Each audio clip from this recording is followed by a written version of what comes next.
Assalamu alaikum. Our today's video is about new circular which is sent by DUH Department of Health, circular number 56. This is about the use of PPEs. As all of us we know, the supply chain for the PPEs is going down, and in market there is not enough PPEs available. So most of the organization they are suffering to get the PPEs. This is a reason the DUH Department Health revised their guidelines and they issue new guidelines for the use of PPE. I will tell in this video about all the use of PPEs according to the situation in detail. To get full information, watch this video till end. I will go step by step, so for all the staff it will be more clear. First of all, we will discuss about primary screening. Primary screening is a point where the patient enter inside the facility. I can say IC counter. When we are asking the patient about history of travel, history of any came in contact with the positive patient, or he or she is having any symptom, cough, anything. So this is screening point. At this point, the staff need only face mask. If the patient is having a cough or any other symptom, a respiratory issue, then we will provide the mask also to the patient if tolerable for them. The second point is to deal with positive patients inside the room. This is for the hospitals where there is a positive patient admitted. At this point, the patient is required the surgical mask only, and for the staff they should wear gown, mask, gloves and eye protection. No need any kind of surgical cap or shoe cover or anything else. Only these four things if the patient is normal and there is no aerosol generation. If there is aerosol generation during the procedure, like they need suctioning or any other procedure, then they will wear the respirator and cap.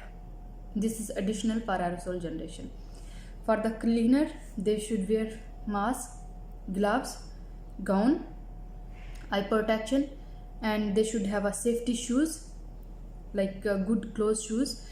And for the replacement of the gloves, they will wear the heavy duty gloves, not the normal gloves. Number 3 is about laboratory. Laboratory staff should wear also gown, mask, gloves and eye protection where there is a sample of respiratory. The next point is admin area, where the admin staff are working, or I can say the reception area, or the people are working only on computer, they don't have direct contact with the patient. In that all areas the staff will wear only the surgical mask. The number 6 is tri-age area. The tri-age area is the area where we are taking the vital signs of the patient. In this area, the staff need only surgical mask. No need gowns, no need gloves, no need any other protection like eye protection, unless patient don't have any symptom. If patient is having a symptoms, we will provide a face mask to the patient also.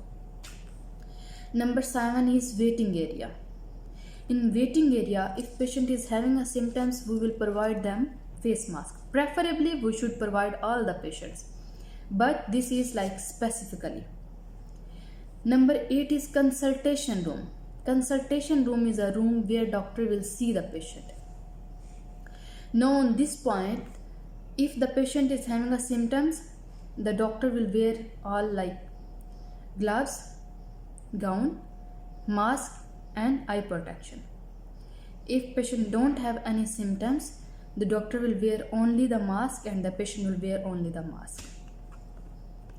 Number 9 is during the transport of confirmed COVID-19 patient, when we are shifting the patient to the hospital if the patient is confirmed. At this point, if no need suction on the way, then the staff will wear only mask, gloves, gown and eye protection. If need suction on the way, then the staff will wear mask, gloves, gown, eye protection, respirator and cap.